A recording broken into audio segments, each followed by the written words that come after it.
Менин аты жөнүм Баймогулова Зина Лутфуллиевна. Өзүм 53 жаштамын.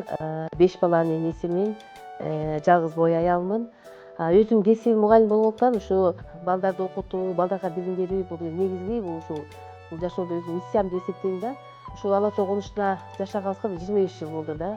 Анан бул конуш өзү шаардын борборунан алыс болгондуктан мектепте баланын саны көп, бир класста бир 50-60 бала окушат. Кантип бир ошо ата энеге жардам берип, балдарды окутуу борборун ачсам деп бир кыял кылып, анан репетитор болуп баштадым да. Бир баланы окутам, 2 баланы окутам, 5 баланы окутам.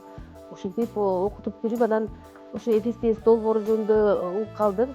Анан ушундай тренингтерине бардым, аябай пайдалуу сабактарды алдым да.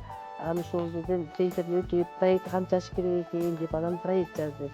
Анан проектти ушу биринчи жебеде эле мени колдоп кетишти баары тең. Эң жакшы бул балдардын билими, бул биздин келечек, биздин өлкөнүн келечеги депчи. Анан окуу эч качан аз болбойт экен, окуган эч качан кеч болбойт экен. Ошо билим алыш керек экенди мен баары айттым, билим болсо баардыгы жакшы болот. Ошол долбоордун аты менен мынакей мондай парталарды алдым, ошо аябай сапаты да жакшы, принтер алдым, ошо ксерокопияга кылыш керек деп эле улам тушпай эле жүрөм ага кезде.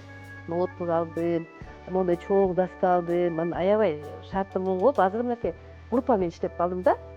Ушу башында ошо 3 бала, 4 бала менен иштесем, азыр группада 10дон 8ден, бул азыр 40ка жакын баланы окутуп атам. Азыр мен коркпойм, мисалы 10 бала, 8 баладан группа түзүп алып, балдарга да жакшы болду, өзүмө дагы аябай жакшы болду.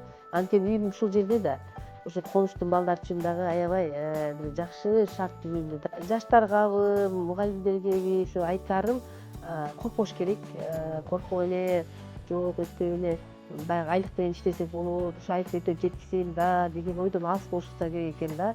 Түпкүрүңүздөрдө бир максат болсо, ал максатты ишке ашыруу үчүн болбой эле баягы алдыга жүрөбүз десе сөзсүз ишке ашат экен да.